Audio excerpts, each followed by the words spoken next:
안녕하십니까. 하루를 정리하는 저녁 시간에 보탬이 되는 뉴스 플러스입니다. 지인의 사진을 보내면 단 몇 초 만에 나체 사진을 합성해주는 한 텔레그램 채널 이용자 수가 23만 명이 넘고 딥페이크 피해 학교가 최소 수십 곳으로 파악되면서 정치권에서 한 목소리로 엄정 대응을 촉구했습니다. 경찰은 피해자의 인격을 말살하는 중대 범죄로 발본색원하겠다며 내일부터 7개월간 집중 단속에 들어갑니다. 잠시 뒤 이슈 플러스에서 짚어보겠습니다. 먼저 오늘의 주요 뉴스부터 정리해드립니다. 정부가 내년도 예산을 올해보다 21조 3.2% 늘린 677조 원 규모로 편성했습니다. 2년 연속 고강도 긴축 재정입니다. 정부가 의대 교수 증원 등 의료 개혁을 위해 앞으로 5년간 20조 원 이상 투입합니다. 육아휴직 급여는 최대 250만 원으로 올리고 동료 업무 분담 지원금도 신설됩니다. 딥페이크 음란물 사건 파장이 일파만파 번지자 경찰이 대형 텔레그램 채널부터 내사에 착수하고 집중 단속에 나섰습니다. 방송통신심의위원회는 실시간 모니터링에 들어갑니다. 간호사 중심의 보건의료노조가 모레 총파업을 예고한 가운데 정부는 만약을 대비해 비상진료체계를 강화하기로 했습니다. 여야는 간호법 제정안 처리를 위해 추가 협의에 들어갑니다. 중국에서 한국으로 오려던 탈북자 15명이 중국 공안에 체포됐다는 보도가 나왔습니다. 최근 강제 북송이 재개됐다는 증언도 잇따르는데 정부는 어떤 경우에도 강제 북송은 안 된다는 입장을 재확인했습니다.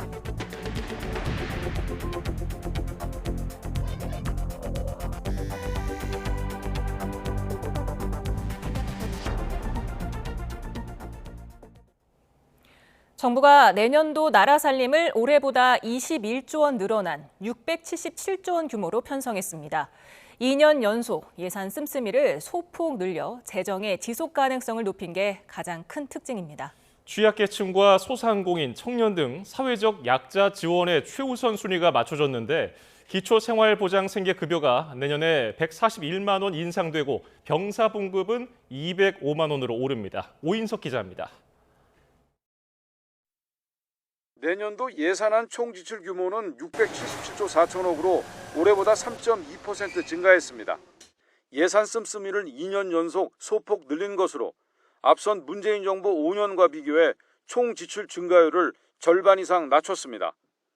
관행적, 비효율적 사업은 과감히 축소해 역대 최대 규모인 24조 원을 구조조정했습니다.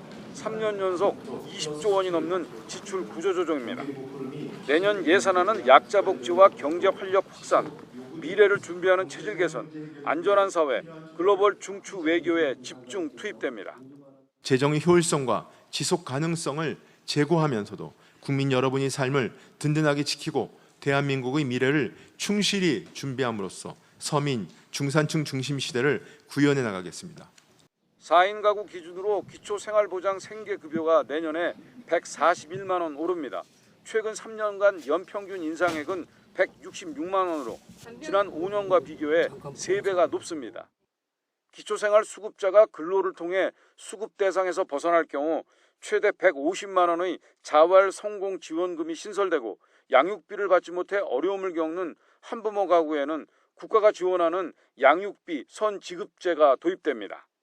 경영 상황이 어려운 연 매출 1억 400만 원 이하 영세 소상공인은 연간 최대 30만 원의 배달 택배비가 내년 한시적으로 지원됩니다. 청년 지원에도 예산이 투입됩니다. 국가장학금 지원 대상이 50만 명 늘어 구 구간까지 확대되고 원거리 대학으로 진학한 저소득 대학생 4만 2천 명이 한 달에 20만 원을 지원받게 됩니다. 병사봉급은 올해 165만 원에서 내년엔 205만 원으로 40만 원 인상됩니다. 임대와 분양주택 등 역대 최대 규모인 25만 2천 호의 공공주택이 내년에 공급되고 노인 일자리가 110만 개로 확대됩니다. 분야별 내년 예산 규모는 보건복지 고용이 가장 비중이 크고 올해 크게 줄었던 R&D 예산은 두 자릿수 증가율을 기록했습니다. SOC 예산은 유일하게 줄었습니다. 정부는 재정의 지속 가능성을 높이기 위해 내년부터 관리재정 수지를 마이너스 3% 이내로 준수하고 그 그 이후에도 점진적으로 개선되도록 관리하겠다고 밝혔습니다. YTN 오인성입니다. 내년 예산안은 민생 지원과 함께 미래 준비와 구조 개혁에 방점을 두었다고 정부는 밝혔습니다. 특히 육아휴직 급여를 최대 250만 원으로 올리는 등 저출생 대응 예산에 올해보다 22% 많은 19조 7천억이 편성됐고 의료개혁에는 내년 2조 원 등 5년간 10조 원이 투입됩니다. 이어서 이승은 기자입니다. 정부는 저출생 추세 반등을 위해 일가정 양립과 돌봄, 주거, 이 3대 핵심 분야에 대한 투자에 집중합니다. 특히 육아휴직 급여를 150만 원에서 최대 250만 원으로 인상하는 등 육아휴직 급여에만 3조 4천억 원을 배정했습니다. 배우자 출산 휴가를 5일에서 20일로, 대체 인력 지원금도 확대하고 월 20만 원의 동료 업무 분담 지원금을 신설합니다. 24년에 16.1조 원, 25년 안은 19.7조 원, 약 22% 증액했습니다. 의료개혁을 위해 앞으로 5년 동안 재정 10조 원, 건강보험 10조 원 이상으로 모두 20조 원 이상을 투자합니다. 전공의 수련 비용과 수당을 지급하는 필수 의료 과목을 8개 과로 늘려 지급 대상을 4,600명까지 늘리는 것을 비롯해 내년에 예산 2조 원이 투입됩니다. 지역 필수 의사제가 도입되고 분만 사고 보상 한도는 3억 원으로 10배 확대됩니다. 전공의 여대와 관련된 것이 0.8조 원이 되겠고요. 내년에 필수 의료 0.3조 원, 지역 의료 0.6조 원, 안전망과 R&D 관련이 0.3조 원이 되겠습니다. 29조 7천억 원으로 11% 증가하는 R&D 예산 가운데 7조 1천억 원이 인공지능과 바이오, 양자 등 3대 미래기술의 주권 확보와 반도체, 2차 전지 등 초격차 선도기술 분야에 투입됩니다. 리튬 기반 배터리 화재 대응 연구에 51억 원, mRNA 백신 개발에 290억 원, 소형 원자로 개발에 859억 원이 배정됐습니다. 특히 청년 연구자들을 위해 연구생활 장려금이 도입돼 석사에 월 80만 원, 박사에 월 110만 원 이상이 지급됩니다. 우리 산업의 핵심인 반도체 부분에는 4조 3천억 원 저리 대출이 공급됩니다. 최근 문제가 되고 있는 전기차 화재와 관련해서는 스마트 제어 충전기를 9만 5천 기 보급합니다. YTN 이승은입니다. 국방부는 내년도 국방 예산을 올해 대비 3.6% 증가한 61조 5,878억 원을 편성했다고 밝혔습니다. 국방비가 60조 원을 넘어선 건 사상 처음으로 국방부는 국방 예산이 2년 연속 정부 예산 총 지출 증가율보다 높게 책정됐다며 이같이 전했습니다. 내년도 공무원 보수가 8년 만에 최대 폭인 3% 오릅니다. 이에 따라 내년도 국가공무원 인건비 예산은 46조 6천억 원으로 4% 늘어납니다. 정부는 누적된 물가 상승과 코로나 기간 억제한 보수 인상률, 민간과의 보수 격차 등을 반영해서 내년 인상률을 결정했다고 설명했습니다. 윤석열 대통령은 내년도 예산안 의결을 위한 국무회의를 열었습니다. 건전재정이라는 대원칙 아래 효율적인 재정 운용을 위한 정부의 치열한 고민과 노력을 담았다고 밝혔습니다. 직접 들어보시죠. 지난 정부는 5년 동안 400조 원 이상의 국가 채무를 늘렸습니다. 재정 부담이 크게 늘면서 정부가 일하기 어렵게 만들었습니다. 건전재정은 우리 정부가 3번의 예산안을 편성하면서 지켜온 재정의 대원칙입니다. 이번 2025년도 예산안에도 효율적인 재정 운용을 위한 정부의 치열한 고민과 노력을 담았습니다. 맞춤형 약자 복지의 확충, 경제 활력의 확산, 미래를 대비하는 경제 체질 개선, 안전한 사회 및 글로벌 중추 외교 등 4대 분야를 집중적으로 지원할 것입니다.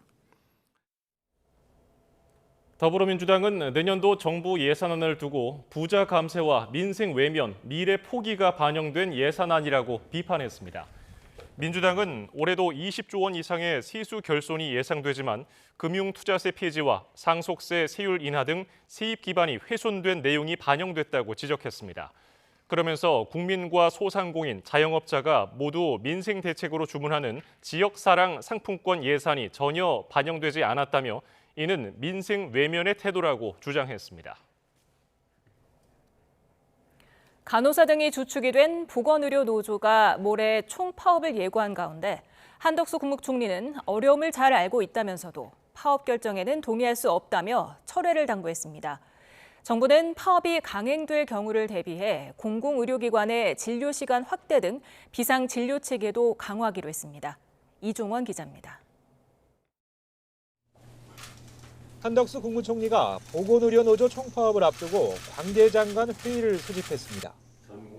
한 총리는 간호사 등 보건의료인의 어려움을 잘 알고 있다면서도 파업과 같은 극단적인 행동에는 동의할 수 없다고 밝혔습니다. 전공의 공백과 코로나19 재확산으로 의료 현장에 부담이 커지는 상황에서 환자와 가족들의 마음을 헤아려 파업 결정을 철회해달라고 거듭 당부했습니다. 국회에서 간호사법이 조속히 제정될 수 있도록 노력하고 오는 10월 보건의료 인력 실태 조사를 통해 처우 개선을 위한 구체적인 대책 마련도 약속했습니다. 파업과 같은 집단 행동보다는 대화와 타협을 통해 문제를 해결하고 우리 의료의 근본적 체질 개선을 위한 의료개혁 완수의 길에 힘을 보태주시길 바랍니다. 파업에 나서더라도 관계 법령에 따라 응급실과 중환자실, 수술 등 필수 유지 업무는 지속해야 하는 만큼 정부는 비상진료체계를 더욱 강화하기로 했습니다. 응급센터 등 24시간 진료체계를 유지하고 파업에 참여하지 않는 공공의료기관을 중심으로 진료시간이 확대됩니다. 응급 환자나 중증 환자가 적시에 이송될 수 있도록 상황실과 이송 현장 간의 소통도 강화하고 복지부의 상황 점검반을 운영합니다. 파업 참여로 진료 차질이 예상되는 의료기관에 대해서는 129 콜센터나 지자체를 통해 안내할 계획입니다. YTN 이종원입니다. 국민의힘 한동훈 대표가 의정 갈등 해소를 위해 대통령실에 중재안을 제시했지만 받아들여지지 않은 것으로 전해졌습니다. 모레 보건의료노조 파업의 쟁점으로 떠오른 간호법 제정 문제는 여야가 중점을 찾아가고 있습니다. 박정현 기자입니다. 국민의힘 한동훈 대표가 연일 의정 갈등 문제에 목소리를 내고 있습니다. 지난주 전공의단체 대표를 비공개로 만난 데 이어 대통령실에 2026년도 의대 증원을 유예하자는 절충안을 제시한 것으로 알려졌습니다. 이에 대통령실은 공식적인 제안은 없었고 정부 방침에 변화는 없다며 사실상 거부 의사를 피력했습니다. 한 대표는 자칫 당정 갈등으로 번질까 조심스러운 태도를 보이면서도 의료계와 계속 접촉하며 중재를 이어가겠다는 뜻을 내비쳤습니다. 국민들이 원하는 의료 개혁의 본질과 동력을 잃지 않으면서도 지금의 상황에 대한 국민들의 걱정과 우려를 경감시킬 수 있는 대안 마련이 필요하다는 게 제 생각이고. 의료 공백 장기화 속에 추석을 앞두고 응급실 뺑뺑이 등 문제가 심각해질 경우 여권의 치명타가 될 거란 당내 우려를 반영한 행보로 풀이됩니다. 오는 30일 대통령실과 만찬회동에서도 관련 논의가 이뤄질지 주목됩니다. 이 안이 아니더라도 의대 정원 문제, 의료 분쟁, 이 문제에 대해서는 어떤 식으로든 당에서 계속 노력을 할 것이고 여러 채널을 통해서 수렴한 의견과 당이 생각하는 대안을 제시하고 하는 과정들은 간호사 등 보건의료노조 총파업을 앞두고 화두로 떠오른 간호법 제정을 둘러싼 여야 논의는 속도를 내고 있습니다. 그간 여야는 간호조무사 시험 응시 자격과 진료 지원, 피해 간호사 업무 범위 등 막판 쟁점을 두고 의견을 좁히지 못했습니다. 하지만 의료 공백 상황에서 간호사마저 현장을 떠나면 안 된다는 데 공감대를 이루고 임박한 본회의에서 통과를 목표로 밤샘 심사에 들어갔습니다. 이번 민생 본회의의 마지막 퍼즐은 피해 간호사의 법적 근거를 마련하는 간호사법 개정이라고 생각합니다. 제대로 된 간호법이 필요하다. 현장의 목소리가 반영된 제대로 된 간호법 제정. 이것이 핵심이고 필수다라는. 여야 정치권이 의정 갈등 해소를 위한 대책 마련에 고심하는 모습을 보이고 있습니다. 물론 늦장 대응이라는 비판은 피할 수 없을 것으로 보입니다. YTN 박정현입니다. 국민의힘 한동훈 대표가 한국거래소를 방문해 금융투자소득세 폐지론에 힘을 실었습니다. 실무 협상 중인 여야 대표 회담의 주도권을 노린 행보로 해석되는데요. 코로나19 확진 이후 당무에 복귀하는 이재명 대표도 민생 메시지를 내놓으며 대여 압박에 나서리라는 전망입니다. 손효정 기자입니다. 당대표 취임 한 달여 만에 한동훈 대표는 첫 현장 일정으로 한국거래소를 택했습니다. 한국 증시의 가치를 높여 개인 투자자를 보호하고 싶다며 상속세와 금융투자소득세 등 세제 개편 문제를 꺼내 들었습니다. 증시 밸류업을 위해서 정부 섹터에서 할 수 있는 일은 저는 세제 개편이라고 생각합니다. 그리고 최근에 큰 이슈가 되고 있는 금투세 폐지 문제 같은 겁니다. 한 차례 미뤄진 이재명 대표와의 회담을 앞두고 금투세 폐지 여론전으로 주도권을 가지겠다는 의도로 풀이됩니다. 여당은 금투세를 두고 이 대표와 민주당 정책위의 입장이 다른 점을 지적하며 민주당이 입장을 정리해 금투세 폐지에 협조할 것을 요구했습니다. 코로나19 확진으로 입원했던 동안에도 의료대란 대책을 지시하는 등 병상 당무를 이어나갔던 이재명 대표는 내일 복귀합니다. 이 대표의 복귀 일성은 민생과 경제 회복에 방점이 찍힐 전망입니다. 이 대표 측 핵심 관계자는 추석을 앞두고 지역 사랑 상품권 사용을 늘려 소비를 활성화하자는 내용이 중심이 될 거라고 설명했습니다. 당 차원에서도 모든 국민에게 25만 원 상당의 지역 상품권을 지급하는 민생회복 지원금을 고리로 정부 여당을 겨냥한 압박 수위를 높였습니다. 민생회복 지원금에 대한 한동훈 대표의 삐딱한 생각도 바로 잡아드립니다. 민생회복 지원금은 복지정책이 아니라 경제정책입니다. 여야 대표 회담을 준비하는 실무 협상은 이재명 대표가 복귀한 뒤 본격화될 전망입니다. 하지만 회담 의제를 놓고 여당은 금투세 폐지를, 민주당은 25만 원법과 최상병 특검을 원하는 데다 서로 회담 의지가 없다며 내탓 공방을 하는 터라 협상이 난항을 겪을 거란 관측도 나옵니다. YTN 손효정입니다. 윤석열 대통령은 모레 오전 10시 용산 대통령실에서 국정브리핑과 기자회견을 엽니다. 윤 대통령은 국정브리핑을 통해 연금개혁을 포함한 의료, 교육, 노동 등 4대 개혁에 저출생 대응까지 더한 4+1 개혁안의 추진 성과와 향후 계획을 국민에게 상세히 설명할 예정입니다. 기자회견도 함께 진행되는데 정치 현안과 외교 안보, 경제, 사회 분야 전반에 대해 기자들 질문을 받고 답할 계획입니다. YTN은 국정브리핑과 기자회견을 생중계할 예정입니다. 참여 인원이 20만 명을 넘는 딥페이크 제작 텔레그램 채널과 관련해 경찰이 입건 전 조사에 나섰습니다.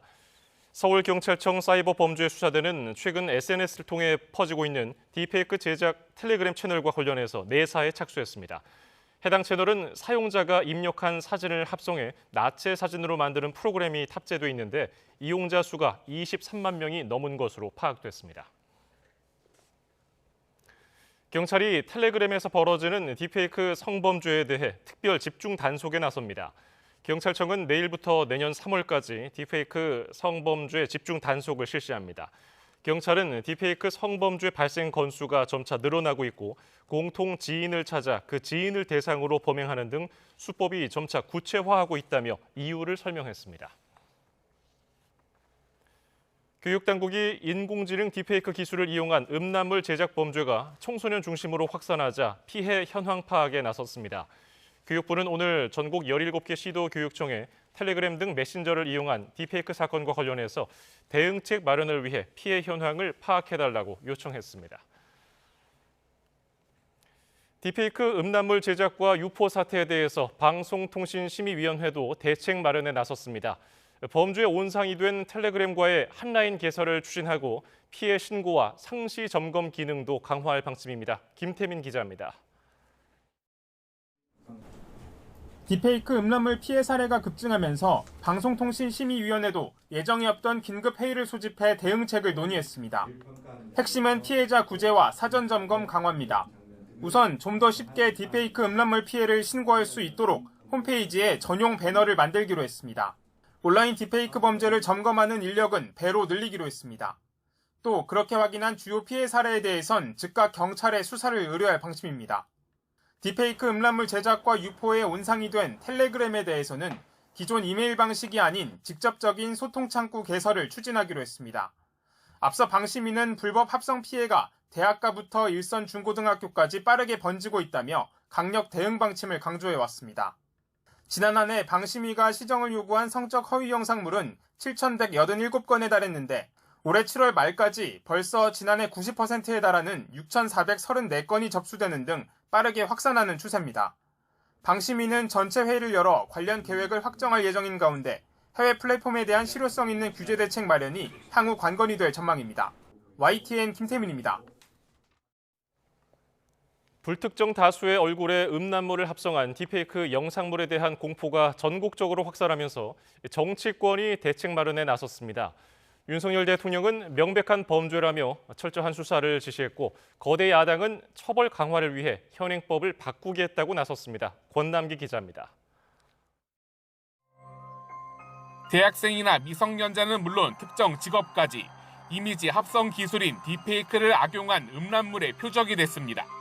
영상을 유포하는 대규모 텔레그램 단체 대화방이 발견됐다. 피해 학교 명단이 100곳은 넘는다는 등의 언론 보도가 잇따르는 상황. SNS 프로필 사진도 무서워 못 쓰겠다는 공포가 학교를 넘어 전국으로 퍼지자 윤석열 대통령이 국무회의에서 강력한 경고를 내놨습니다. 윤 대통령은 딥페이크를 이용한 성범죄는 단순한 장난이 아니라며 철저한 수사를 통해 뿌리를 뽑으라고 지시했습니다. 익명의 보호막에 기대 기술을 악용하는 명백한 범죄 행위입니다. 우리 누구나 이러한 디지털 성범죄의 피해자가 될 수 있습니다. 거대 야당에서도 오랜만에 한 목소리가 나왔습니다. 민주당은 딥페이크 성범죄에 미흡한 현행법을 바꾸기로 했는데 이재명 대표는 특히 강력한 처벌 규정을 찾을 것을 주문한 것으로 전해졌습니다. 장관 공백 상태인 여가부가 제 역할을 못하는 것 아니냐는 비판도 빠지지 않았습니다. 수사당국은 그동안 뭐 했는지 묻고 싶습니다. 10대 청소년들이 공포에 떨고 있습니다. SNS에 올렸던 자기 사진을 스스로 삭제하고 있습니다. 국민의힘이 사진 한 장으로 누구나 피해자가 될 수 있다며 응분의 죗값을 치르게 해야 한다고 지적한 가운데 관련 국회 상임위도 움직였습니다. 과방위는 전담 대응팀을 꾸리고 여가위는 딥페이크 성범죄 관련 긴급 현안 질의를 열기로 했습니다. 기존의 개인정보보호법과 명예훼손 법률은 딥페이크 기술을 이용한 범죄의 특수성을 제대로 반영하지 못하고 있으며 딥페이크 성범죄 확산을 두고 정부와 국회가 동시에 대책 마련에 나서며 그 어느 때보다 빨리 관련 수사와 제도 마련이 이뤄질 것으로 보입니다. YTN 권남기입니다.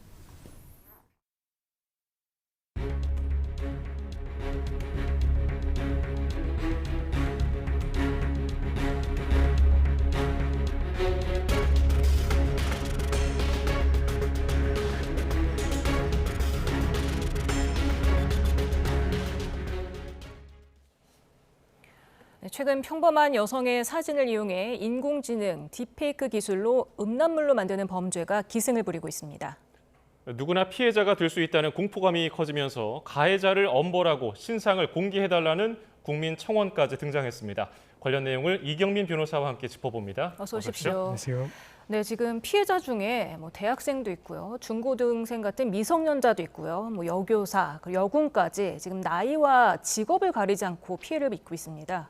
네, 맞습니다. 이게 딥페이크라는 게 딥러닝과 페이크의 합성어거든요. 이걸 이제 우리 주변에 있는 여러 사람들, 그냥 일반적으로 있는 사람들의 사진을 이용해서 음란물하고 합성을 해버리니까 사실 이게 정말로 이제 누구나 피해자가 될 수 있다는 부분이 가장 큰 부분인 것 같고요. 그리고 이제 범죄 행위 태양도 정말 다양한데 이런 내용들을 이제 올리면서 서로 이제 희롱을 한다든지 모욕을 한다든지 그런 방법도 이제 사용되고 있고, 그리고 이 영상을 제작해서 또 사고 파는 그런 행위도 이제 이어지고 있거든요. 그리고 심지어는 이 영상을 이용해서 협박을 하면서 추가적으로 만나서 제2의 범행까지도 발생을 하고 있는 상황이어가지고 이게 지금 초기에 잡지 못한다면 추가로 많은 피해자가 양산될 수 있는 그런 이제 중대한 범죄가 될 수 있을 것 같습니다. 예, 지금 피해 학교 명단이라고 알려진 게 100곳이 넘던데 이게 지금 사실관계가 필요할 것 같아요. 확인이. 네, 그래서 이제 뭐 정규조에서도 이런 확인을 하고 있는데 예. 일단은 확인된 학교가 40여 곳이 된다라고 하고 있거든요. 그래서 예. 뭐 아예 없는 문제는 아닌 것 같고 그리고 심지어 이제 거기 피해자에는 또 교사도 들어가 있고 아하. 그리고 학생도 들어가 있는데 사실 이 학생하고 이 범죄가 이제 연루가 되게 되면 사실 이제 같이 이제 수업을 하는 과정에서도 이제 부딪힐 수도 있는 상황이어가지고 이런 부분들은 또 저 2차 피해가 될 수도 있는 그런 이제 우려도 있는 부분이거든요. 그래서 이런 부분들에 대해서는 학교 차원에서도 좀 엄중하게 대응을 할 필요가 있을 것 같습니다. 지금 한 텔레그램 채널에서만 23만 명이 넘는 이용자가 발견이 됐습니다. 그러니까 얼마나 많은 이용자가 있는지, 가해자가 있는지도 모르겠는데 지금 또 문제가 가해자 중에 대부분이 10대라는 점이에요. 70%가 넘더라고요. 네, 맞습니다. 이제 입건된 피의자 수를 이제 확인을 해보니까 10대가 70%가 넘거든요. 그거는 정말로 이제 어떻게 보면 10대 입장에서는 이게 범죄라고 생각하는 것도 지금 좀 그게 범죄가 아니고 장난이다. 이게 뭐가 범죄가 돼. 이렇게 이제 생각을 하는 사람도 있는 것 같고요. 그래서 이런 부분들을 뭐 용돈벌이로서 이제 영상을 팔고 사고 이렇게 이제 하는 경우도 있고 아니면 그냥 단순 놀이 이렇게도 이제 생각하고 있는 그런 경향이 있어가지고 이 부분이 엄중한 처벌의 대상이 된다라는 부분을 조금 보여줘야 앞으로 이제 재범 방지를 막을 수 있을 것 같고 그리고 10대 입장에서도 좀 경각심을 가지고 이런 부분들에 대해서는 좀 조심을 할 것 같습니다. 예, 일부 가해자의 경우는 촉법 소년도 있다고 그러더라고요. 그렇게 되면은 사실상 뭐 붙잡더라도 처벌은 힘든 거 아닌가요? 그렇습니다. 이제 이렇게 되면 형사처벌까지 넘어가지 않고 보호처분으로 그치게 되거든요. 예. 보호처분 같은 경우에는 사실 어떤 처분을 받았는지도 이제 주변 사람들 알 길이 없기 때문에 그래서 이런 부분들에 있어서는 좀 뭐 보호처분을 그치지 않고 아예 정식으로 수사를 진행을 해서 뭐 형사처벌까지 간다든지 이런 식으로 이제 좀 처벌을 좀 강화를 해서 좀 재범을 막을 필요가 있을 것 같습니다. 뭐 단순한 장난이라고 둘러대기도 하지만 명백한 범죄라고 오늘 윤석열 대통령이 말하기도 했습니다. 본인들도 스스로는 알고 있을 것 같아요. 장난이라고 말은 하지만 진짜 장난이라면 공개된 곳에서 뭐 카카오톡이나 그런 데서 하면 되지 왜 익명성이 보장되는 텔레그램 같은 데서 이렇게 하겠습니까?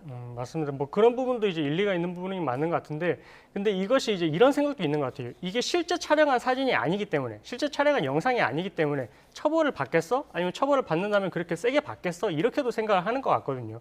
근데 이 영상들이 보시면 아시겠지만 너무나 이제 교묘해서 이게 정말로 촬영을 한 것과 유사하게끔 그렇게 이제 보여지는 부분이 있기 때문에 실제 이런 것들이 만약에 유포가 된다라고 할 것 같으면 그 피해자 입장에서 엄청난 이제 수치심이 들 수 있는 그런 자료들이 맞긴 하거든요. 그래서 이런 부분들에 있어서는 앞으로 좀 처벌의 수위를 높이고 정말로 이게 장난이 아니고 여기서 놀이를 넘어서서 이건 처벌의 대상이 된다라는 부분을 좀 엄격하게 주지를 시켜야 될 것 같습니다. 예, 워낙 엄중한 사안이다 보니까 국민청원도 등장을 했고요. 피해자들은 뭐 공개된 SNS에 있는 사진을 뭐 내린다든가 이렇게 좀 방어할 수 있는 방법이 좀 적은 것 같아요. 어떤 방법이 있겠습니까? 그렇죠. 그러니까 지금 상황에서는 어쩔 수 없이 뭐 사진이 이용될 수 있으니까 사진을 이제 SNS 내리는 방법을 일차적으로 하는 것 같고요. 예. 근데 이렇게 한다라고 해서 계속해서 이제 우리가 SNS를 안 할 수도 없는 부분이고 그래서 이런 부분들에 있어서는 결국에는 이제 애초에 이제 할 수가 없게끔 막는 조치가 필요하고 그렇게 하려고 하면 수사기관에서 이 부분에 대한 수사가 이제 원활히 진행이 되고 처벌이 이렇게 세졌다라고 하는 부분들을 이제 인식을 하게끔 만들어야 이런 부분들을 애초에 막을 수가 있어가지고 좀 이렇게 수사를 진행하는 부분들에 있어서도 좀 협조도 많이 받고 처벌도 좀 이어질 수 있도록 그렇게 할 필요성이 있어 보입니다. 지금 인화대 딥페이크 사건 수사하는 경찰이 그 이용자들은 좀 이렇게 신원을 특정을 했는데 그 운영자는 지금 아직 신원 특정에 어려움을 겪고 있는 것 같습니다. 이 텔레그램의 특성상 좀 수사에 좀 한계가 있습니까? 텔레그램은 사실 이제 우리가 처벌을 하려고 하면 결국은 이 사람의 인적 사항이 특정이 돼야 되거든요. 그럼 특정을 한다라는 말은 그 서버를 해외에 두고 있는 그 기관에 요청을 해야 되는 거예요. 근데 텔레그램이 해외에 서버를 두고 있는데 우리가 예전에 N번방 사건에서도 7번에 걸쳐서 협조를 요청을 했었거든요. 근데 거기에 응하지 않았었습니다. 지금도 마찬가지의 입장을 유지를 하고 있는 것으로 보여지고 그래서 이 부분에 대해서 처벌을 하기 위해서는 텔레그램 측에서 적극적으로 협조를 해주는 모양새가 있어야만 처벌이 가능할 것 같고요. 그래서 뭐 이용자를 지금 처벌한다고 해서 그치는 것이 아니라 이걸 제작해내는 그 제작자가 이제 문제가 되는 부분을 맞거든요. 그래서 이 텔레그램 방을 운영하고 있는 운영자에 대해서만이라도 재빠르게 이렇게 협조를 해서 이제 특정이 될 수 있도록 그렇게 해서 처벌까지 이어져야 될 것 같습니다. 예. 근데 현실성을 두고 봤을 때 이게 텔레그램 측에서 관련 정보를 주지 않을 가능성이 높고 우리가 가해자를 특정하기가 어렵고 이런 상황에서 어떻게 수사가 이루어져야 됩니까? 그러니까 지금 상황에서는 이제 여러 방법을 생각을 하고 있는데 그 하나를 생각하고 있는 방법이 이제 위장 수사를 또 생각을 하고 있습니다. 그래서 이제 내가 정말로 텔레그램에 이렇게 뭐 구매를 한다든지 아니면 뭔가 의뢰를 하는 것처럼 해서 이런 부분들에 대해서 이제 상대방을 이제 끌어내서 검거를 하는 방식의 수사를 이어가겠다고 하는 건데 지금 아동 청소년 영상 같은 경우에는 그런 수사 방법으로 이용이 되고 있습니다. 근데 이제 성인을 대상으로 한 딥페이크 같은 경우에는 사실 아직까지는 이제 위장 수사를 하게 되면 이 수사 기법 자체가 문제가 있다라고 해가지고 처벌까지 이어지지 못할 수도 있거든요. 그래서 이런 부분에 있어서도 좀 수사 방식에 있어서 좀 폭넓게 활용을 할 수 있도록 좀 그렇게 좀 법이 좀 개정이 이루어져야 될 것 같습니다. 해외 사례는 어떻습니까? 해외도 이런 범죄가 있습니까? 텔레그램을 이용해서. 네, 해외에서도 정말 많고요. 그리고 심지어 이런 뭐 해외에서 선거에 있어서도 이렇게 텔레그램을 이용해서 이제 뭐 선거 홍보 수단으로 쓰는 경우도 있어가지고 처벌을 하고는 있는데, 근데 해외도 마찬가지로 텔레그램의 협조를 좀 하는 경우는 그렇게 드물기는 합니다. 그래서 뭐 강력하게 이제 텔레그램에 대한 뭐 이용 자체, 접속 자체를 막는다든지 이렇게 이제 하는 경우도 있었는데, 어쨌든 텔레그램 측에서 조금 이런 범죄로 이용되고 있는 부분들에 대해서는 문제점이 계속해서 튀어나오고 있어가지고 좀 이런 부분들에 대해서는 전향적인 자세가 필요할 것 같습니다. 뭐 우리나라뿐 아니라 해외에서도 텔레그램의 익명성을 무기로 이런 범죄가 성행하니까 이 텔레그램을 만든 파벨 두로프가 체포됐단 말이죠. 국내에서 발생하는 이런 디지털 성범죄와 관련해서 수사 협조 같은 걸 좀 받을 가능성이 있습니까? 근데 뭐 이번에 그 체포된 내용들을 들어보니까 뭐 안에서 텔레그램 내에서 마약이라든지 여러 이제 성범죄라든지 이런 것들이 이용되고 있는데 이런 걸 방치를 했다. 그래서 이런 부분들에 대한 뭐 죄책을 묻기 위해서도 뭐 체포를 했다 이런 말들이 나오고 있어가지고 그래서 만약에 이런 부분들에 대해서 이제 텔레그램 측에서도 이것을 이제 뭐 범죄에 계속해서 이용되는 이 상황 자체를 막아야 될 필요성이 있다라고 할 것 같으면 그런 필요성을 인식을 해서 앞으로는 조금 또 이제 뭐 본인들의 입장을 바꿔가지고 이제 뭐 피해자를 특정하는 부분이라든지 이렇게 협조를 해줄 수도 있을 것 같거든요. 어쨌든 그런 부분들을 조금 지켜봐야 될 것 같고, 그래서 그런 필요성에 대해서는 우리 수사기관에서도 적극적으로 그렇게 요청을 해야 좀 변화되는 부분이 생길 것 같습니다. 네, 그 N번방 사건을 처음 공론화한 민주당 박지원 전 비대위원장이 텔레그램이 수사에 협조하지 않는다면 일시적으로라도 국내에서 이 텔레그램을 좀 차단해야 한다 이런 주장을 펴기도 했어요. 네, 그래서 이제 그렇게 뭐 텔레그램에서 협조를 거부를 하면 좀 이런 부분들에 있어서 국가 차원에서 나서 가지고 텔레그램의 이용 자체를 막는다면은 이런 부분도 하나의 메시지를 주는 거라고 생각을 하거든요. 그래서 일단은 텔레그램 측에서 이제 이런 부분들에 대해서 협조를 해줄 수 있는 그런 입장의 변화가 필요할 것 같고, 그런 수단을 이용할 때에는 뭐 국가적인 차원에서 나서서 이렇게 뭐 접속 자체를 차단하는 그런 방법도 좀 생각을 해볼 수 있을 것 같습니다. 예. 우여곡절 끝에 법정에 가해자들을 세웠다고 한들 처벌이 쉽지 않다고 하던데 현실은 어떻습니까? 일단은 그 지금 법조문 자체가 반포를 목적으로 이런 허위 영상을 제작을 해야 되거든요. 그래서 이제 이 반포의 목적이 있었는지 이 부분에 대해서도 입증을 하는 게 좀 쉽지가 않고요. 그리고 아동이나 청소년을 대상으로 했을 때는 사실은 이제 처벌을 할 수 있는 그런 조항 자체가 다 마련이 되어 있지만 성인을 대상으로 한 딥페이크 같은 경우에는 제작을 했을 때에만 처벌의 규정이 있고 소지나 시청에 대해서는 사실 처벌 규정이 또 없는 상황입니다. 그래서 이런 부분들에 있어서도 좀 입법의 보완이 이루어져야 이런 부분들에 대해서 처벌이 가능하기 때문에 뭐 이번에 이제 뭐 그 딥페이크와 관련해서 입법을 하겠다라고 이제 이야기가 나오고 있으니 이런 부분들에 대해서도 좀 개선이 되어야 될 것 같습니다. 네, 조금 전에 그래픽으로 나오긴 했는데 그 제작을 한 사람에 대한 범죄 형량은 어떻게 됩니까? 처벌은요? 일단은 뭐 5년 이하의 징역, 5천만 원 이하의 벌금 이렇게 되어 있고 영리를 목적으로 했을 때는 뭐 7년 이하의 징역 이렇게 되어 있긴 한데, 근데 사실상 지금 보시면 아시겠지만 기본적으로 징역 6개월에서 1년 6개월로 이렇게 처벌을 하고 있어가지고 저 정도 수준이면 사실 초범인 경우에는 집행유예로 빠지게 됩니다. 그래서 실제 이게 실형까지 가는 경우는 없기 때문에 이 처벌 수위가 낮다라는 부분들을 또 본인들도 인식을 하고 있고, 그리고 애초에 또 검거가 어렵다라는 부분까지 인식을 하고 있다 보니까 지금 이렇게 횡행하게 되는 그런 문제까지 이어진 것 같습니다. 앞서 얘기한 것처럼 윤석열 대통령이 관련 조사를 철저히 하라고 지시를 했고, 방심위도 이제 긴급회의를 소집해서 대책을 논의하고 모니터링 강화하겠다고 얘기를 했고요. 경찰도 이제 내년 3월까지 집중 단속을 실시하는데 이런 정부와 사법당국의 조치들 실효성은 어느 정도로 예상하십니까? 이렇게 이제 예전에 뭐 N번방 사건처럼 이렇게 영상을 이용해서 뭔가 이제 범죄가 일어났을 때 이렇게 이제 정부 기관 차원에서 움직이게 되면 그때에는 사실 효과가 좀 있기는 있습니다. 뭐 단기적으로라도 이렇게 이제 범행을 저지르는 수가 이제 줄어들고 뭐 범죄자들이 처벌받는 것을 보면서 이제 그렇게 뭐 좀 교화가 되는 그런 부분들이 있기는 있는데, 근데 이런 부분들이 이제 단기간에 그쳐서는 안 될 것 같고요. 계속해서 지속적으로 이렇게 모니터링을 하는 게 필요할 것 같고, 2차, 3차적으로 이제 영상도 또 빠르게 삭제를 해주는, 방심해서 또 삭제를 하는 그런 조치도 이제 같이 이루어져야 이런 부분들에 대해서 이제 피해자도 막을 수가 있고, 또 피의자들도 좀 경각심을 가지고 다시는 범죄를 하지 않는 그런 현상으로 이어질 것 같습니다. 이 경찰청에 따르면 그 딥페이크 성착취 범죄 신고가 2021년 156, 22년 160건, 작년에는 180건, 올해는 297건으로 점점 이렇게 급증하고 있습니다. 속도가 굉장히 빨라졌는데, 이런 이유가 혹시 AI에 대한 접근성이 높아졌기 때문일까요? 아니면은 뉴스 이런 게 많이 나오니까 나도 한번 해볼까 해서 이렇게 혹해서 하는 걸까요? 뭐 여러 가지 복합적인 이유가 있을 것 같습니다. 말씀하셨다시피 뭐 단순 호기심에 이제 가입을 해서 이제 봤을 수도 있을 것 같고요. 아니면 그걸 뭐 그 이후에 이게 뭐 기술적인 측면에서 좀 10대들 같은 경우에는 SNS도 잘 이용을 하고, 그리고 이런 뭐 텔레그램이라든지 이런 부분에 대한 접근도 이제 훨씬 더 용이해지다 보니까 이렇게 이제 된 것 같거든요. 어쨌든 뭐 여러 요인들이 있을 것 같은데, 그런 부분들을 대해서 이제 지금 계속해서 범죄 신고 수가 늘어나고 있는 만큼 이 부분에 대해서는 좀 지금이라도 좀 엄정하게 대응을 해야만 이렇게 앞으로 이제 피해가 발생하는 사례를 좀 줄일 수 있을 것 같습니다. 예, 다음 주제 살펴보겠습니다. 최태원 SK그룹 회장의 동거인 김희영 TNC재단 이사장이 노소영 아트센터 나비관장에게 위자료 20억 원을 송금했습니다. 선고 불과 나흘 만에 보냈거든요. 이렇게 일찍 위자료를 보낸 이유는 뭘까요?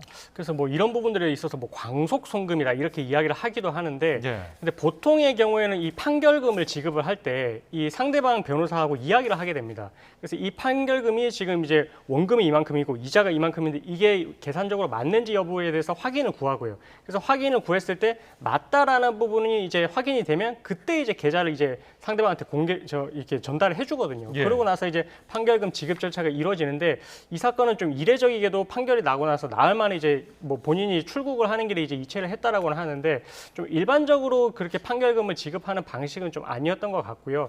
그래서 이 부분에 있어서는 뭐 여러 이유가 있을 수 있겠지만, 보통의 경우에 가장 먼저 생각을 하는 것은 이제 소가가 크기 때문에 이자가 계속해서 불어나게 되거든요. 그래서 뭐 그런 부분들을 생각을 했을 때는 뭐 뒤에 이자가 계속해서 불어나고, 혹시나 뭐 항소나 아니면은 뭐 최태원 회장의 이런 판결이 나오기까지는 상고심이 또 얼마나 길어질지 모르기 때문에 일단 그런 부분들을 생각해서 먼저 지급을 했을 수도 있다, 이렇게 좀 추측이 됩니다. 네, 이자가 굉장히 높다면서요? 네, 맞습니다. 지금 뭐 연 12%에 해당하는 이제 이자가 지급이 되는 거거든요. 그래서 뭐 며칠, 지금 소가도 또 20억이기 때문에 판결금 자체가 20억이기 때문에 뭐 며칠만 지나도 이게 뭐 눈덩이처럼 불어날 수는 있어가지고, 뭐 금전적으로 생각을 했을 때는 일단은 뭐 지금 판결을 어쨌든 항소를 하지도 않겠다 이렇게 입장을 밝히고 있어서 뭐 먼저 지급을 하는 게 낫겠다 이렇게 좀 판단을 했을 수는 있을 것 같습니다. 네, 일단은 노소영 관장 측은 일방적인 입금이라면서 불쾌감을 감추지 않았습니다. 돈의 성격이 채무 변제금인지 가지급금인지 알기 어려웠다, 이런 얘기까지 했는데요. 네, 그렇죠. 이제 채무 변제를 위한 지급이라고 하면 이거는 완전히 판결에 승복을 하고 지급을 한다, 이런 의미가 되는데, 가지급금이라고 하면 아까 말씀드렸다시피 이게 항소도 할 수도 있고, 그래서 항소를 하는데 이거를 지금 지급을 하지 않으면 나중에 이제 이자가 많이 불어날 수 있기 때문에 그래서 지금 먼저 지급을 하는 거다, 이런 이제 의미로 해석을 하면 되거든요. 근데 이 부분에 대해서는 사실은 그 상대방 대리인하고 이야기가 좀 된 상태에서 지급을 했어야 그래야 이게 명확하게 판결금을 지급을 하고 본인들이 사과를 해오고 이렇게 종결을 하는구나, 이렇게 인지가 될 텐데, 그런 이야기가 아예 없는 상태에서 지급을 애초에 해버렸기 때문에, 그럼 이거는 뭐 지금 이런 문제되는 행동을 하고 돈만 지급하면 끝이냐? 약간 이렇게도 생각을 할 수가 있는 부분이거든요. 그래서 이게 지금 사건이고 이제 어쨌든 당사자 사이에 감정적인 부분도 있는 만큼 끝 마무리 자체도 조금 정석적으로 이렇게 서로 이제 도의적으로 사과도 하고 이런 식으로 이제 판결금이 지급됐어야 되지 않나, 이렇게 생각을 하고 있습니다. 예, 일방적인 송금이라는 논란 외에도 노 관장 측은 또 내 계좌번호를 어떻게 알고 돈을 보냈느냐, 이런 의문도 제기했거든요. 이 점은 어떻게 보십니까? 네, 맞습니다. 이제 계좌라는 것도 개인을 식별할 수 있는 정보에 들어가기 때문에 개인정보거든요. 그래서 개인정보 같은 경우에도 임의로 뭔가 이렇게 사용을 하게 되면 이제 문제가 될 수 있는데, 근데 여기서 주장을 하고 있는 건 소송 기록에서 뭐 최태원 회장이 보냈던 그 생활비 계좌를 보고 이제 지급을 했다, 이렇게 하고 있어가지고, 일단 법적인 측면에서는 사실 그렇게 이제 오픈된 이제 개인 계좌였기 때문에 뭐 법적으로 문제를 삼기는 좀 어려운 부분이 있기는 하지만 어쨌든 도의적으로는 이런 방식을 통해서 이제 계좌를 이제 뭐 이체를 하는 것이 아니라 정식적으로 상대방한테 이제 계좌번호를 이제 요청을 하고 그 계좌를 이체를 하는 방법을 취했었던 것이 뭐 이런 이제 불필요한 논란을 만들지는 않았을 것 같습니다. 네, 계좌라는 게 사람이 여러 개를 쓰기도 하고 예전에 썼던 걸 안 쓰기도 하기 때문에 조금 더 당황했던 게 아닌가 싶기도 한데요. 지금 항소 포기서를 김 이사장 측이 같이 제출했습니다. 이건 어떤 의미가 있습니까? 뭐 일단은 뭐 항소를 본인들은 하지 않겠다. 보통 이제 판결이 선고되고 나면 2주 내에 항소를 해야 되거든요. 그래서 14일이라는 기간이 주어지는데 그 기간 전에 이 항소 포기서를 제출을 한다는 말은 본인이 어쨌든 이 사건 판결에 있어서 이제 인정을 하고 더 이상 이제 항소를 하지 않겠다는 의사를 명확하게 표시를 하는 거라서 뭐 주장을 하고 있기로는 판결을 존중하는 취지였다라고 하고 있어서 뭐 그런 측면에서 봤을 때는 소송을 조기에 완전하게 종결을 하고자 한다. 그런 의지로 보면 될 것 같습니다. 예.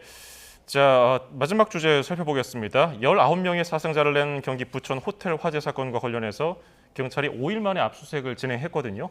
어느 부분을 중점에 두고 수사를 진행했다고 볼 수 있을까요? 일단은 뭐 화재가 발생을 하기 전에 어떤 조치가 되어 있었는지 여부 중요할 것 같습니다. 일단은 이 건물 자체가 노후화된 건물이라서 스프링클러는 없는 상황이거든요. 그럼 스프링클러가 없다고 할 것 같으면 뭐 승강기가 제대로 설치가 되어 있었는지, 어쨌든 화재 경보기가 제대로 작동을 할 수 있게끔 만들어져 있었는지, 이런 화재 예방과 관련한 조치나 아니면 화재가 발생했을 때 대피를 시키고 이런 부분들에 대해서 조치가 잘 됐는지 여부 등에 대해서 확인할 필요성이 있을 것 같고, 그래서 그런 부분들에 대해서는 압수수색을 통해서 뭐 필요한 증거들을 좀 수집을 해서 이제 강제 수사에 착수를 했고, 이후에 뭐 이런 부분들에 대해서 혐의가 입증이 된다면 뭐 처벌까지도 이어질 수 있다, 이렇게 보면 될 것 같습니다. 네, 그런데 소방당국이 지난 5월에 숙박시설이다 보니까 화재가 발생하면 다수 인명피해가 우려된다. 점검을 철저히 하라 이렇게 당부를 했다는데 이건 어떻게 보셨습니까?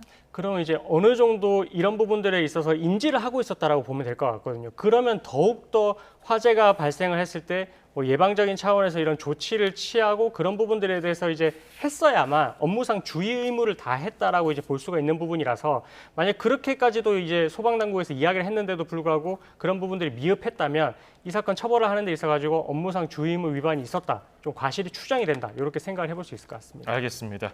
자, 지금까지 이경민 변호사와 사건 사고 소식 짚어봤습니다. 고맙습니다. 감사합니다.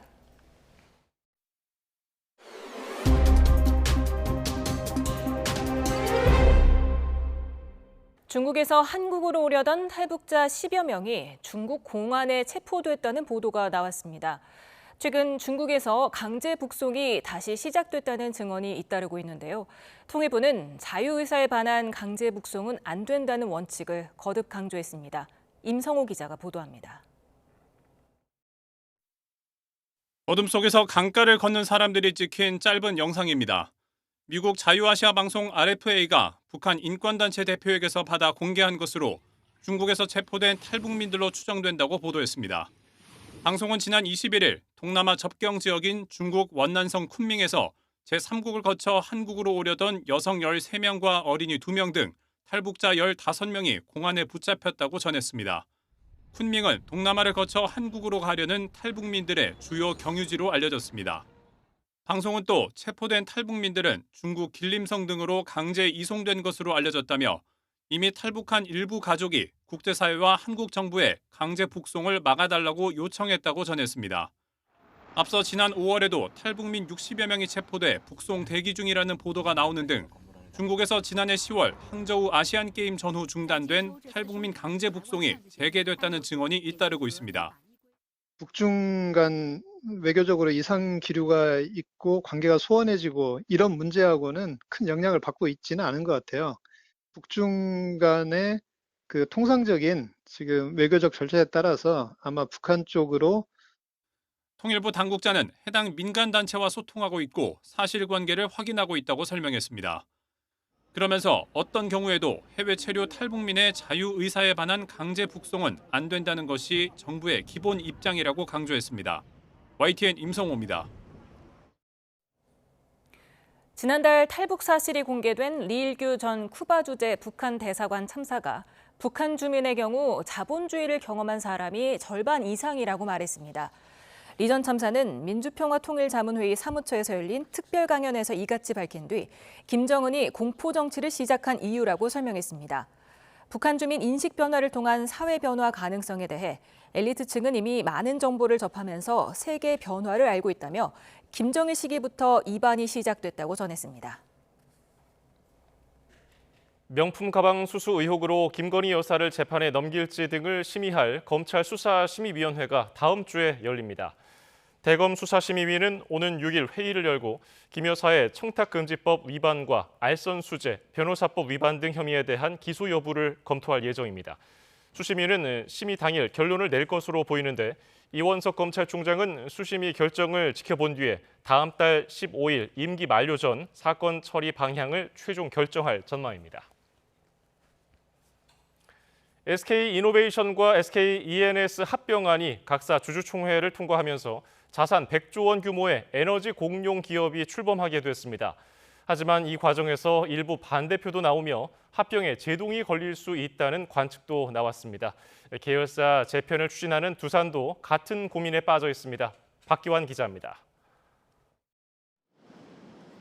SK이노베이션 주주총회에서 SKENS와의 합병안에 찬성한 건 참석 주주의 85.76%, 압도적 비율로 가결돼 총 자산 100조 원, 아시아 최대 규모 에너지 기업이 출범하게 됐습니다. 찬성표 던졌어요. 그 결정한 이유는 그래야 회사 발전이 될 것 같아서 그랬어요. SK이노베이션 주주총회에서 합병안이 가결됐지만 반대표를 던진 주주들이 행사할 주식 매수 청구권 규모 등은 여전히 변수로 남아 있습니다. 합병 비율에 문제를 제기한 2대 주주, 국민연금을 포함해 반대표를 던진 주식 수만 824만여 주에 달합니다.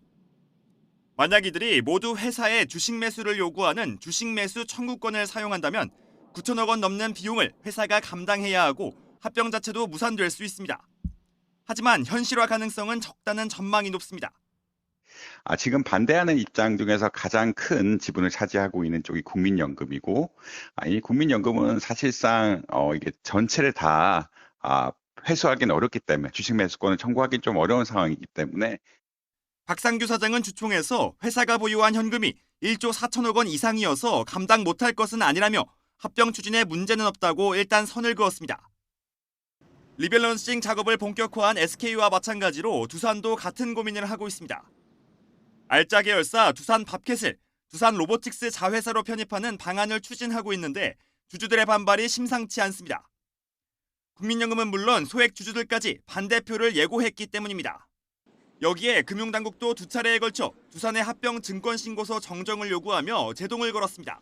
조금이라도 부족함이 있다면 횟수에 제한을 두지 않고 지속적으로 정정 요구를 하겠다는 것이 우리 감독원의 입장이고, SK와 두산 두 거대 기업의 계열사 재편을 두고 주주이익 침해라는 지적이 제기된 가운데 국민연금에 이어 금융당국까지 팔을 걷어붙이면서 어떤 결론으로 이어질지 이목이 집중되고 있습니다. YTN 박견입니다. 티웨이 항공이 객실 승무원을 대상으로 무급 휴직을 추진하고 있습니다. 휴직 기간은 오는 10월 말부터 내년 3월 말 사이 1개월에서 3개월입니다. 이에 대해 티웨이 항공 측은 일부 항공기 도입 지연에 따른 사업량 감소와 한시적 초과 인력 발생 때문이라고 설명했습니다. 민희진 어도어 대표가 뉴진스 소속사 대표이사직에서 물러났습니다. 어도어는 오늘 이사회를 열고 인사관리 전문가인 김주영 사내이사를 신임 대표이사로 선임했다고 밝혔습니다. 어도어는 민 전 대표가 원래 자리에서는 물러나지만 사내이사직과 함께 뉴진스 프로듀싱 업무 등은 그대로 유지할 계획이라고 설명했습니다. 기시다 후미오 일본 총리가 자민당 임원회의에서 한국을 방문하는 방향으로 조율하고 있다고 말했다고 교도통신이 당 간부를 인용해 보도했습니다. 연임 도전을 포기해 다음 달 임기가 끝나는 기시다 총리는 다음 달에 방한에서 윤석열 대통령과 정상회담을 개최하는 방향으로 한일 정부가 협의하고 있습니다. 기시다 총리는 퇴임 전 윤 대통령을 만나 자신이 힘써온 한일 관계 개선 과정을 점검하기를 희망하는 것으로 전해졌습니다.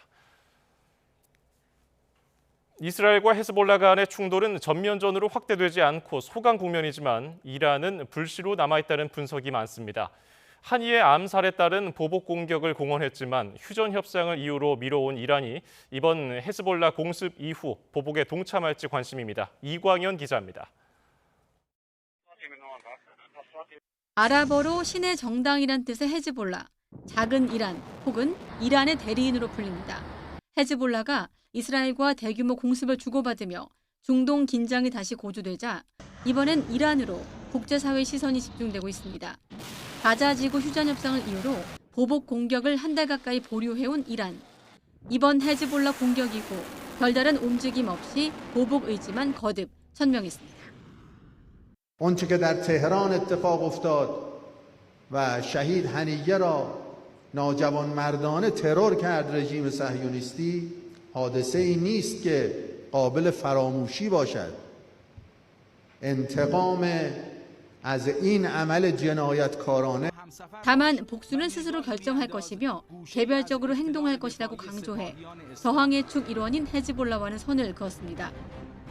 이란은 또 이스라엘에 대한 보복은 정확하고 계산된 방식이 될 거라고 예고했는데 당장 칼을 빼들기보다 서방을 자극하지 않는 선에서 수위를 조절하겠다는 뜻으로 읽힙니다. 전면전 확대를 우려하며 이란의 성급한 군사행동을 경고해온 미국은 중동 확전 위험은 완화됐다면서도 이란은 여전히 위협적이라고 규정했습니다. 이란의 지원을 받는 헤즈볼라를 선제 공격한 이스라엘은 미국과의 협력을 과시하며 항전 의지를 다졌습니다. אנחנו נחושים מאוד להמשיך ולפגוע בחיזבאללה, לחסל עוד ועוד מפקדים ולשלול לו נכסים ויכולות. אנחנו לא עוצרים. 이스라엘과 헤즈볼라 간의 거친 공방은 한숨 돌렸지만 이란의 보복 동참 여부는 물론 또 다른 저항의 축인 하마스나 예멘 후티 반군 등의 움직임에 따라 중동 긴장은 급변할 수 있습니다. YTN 이광현입니다. 좀처럼 식지 못하던 폭염의 기세가 꺾였습니다.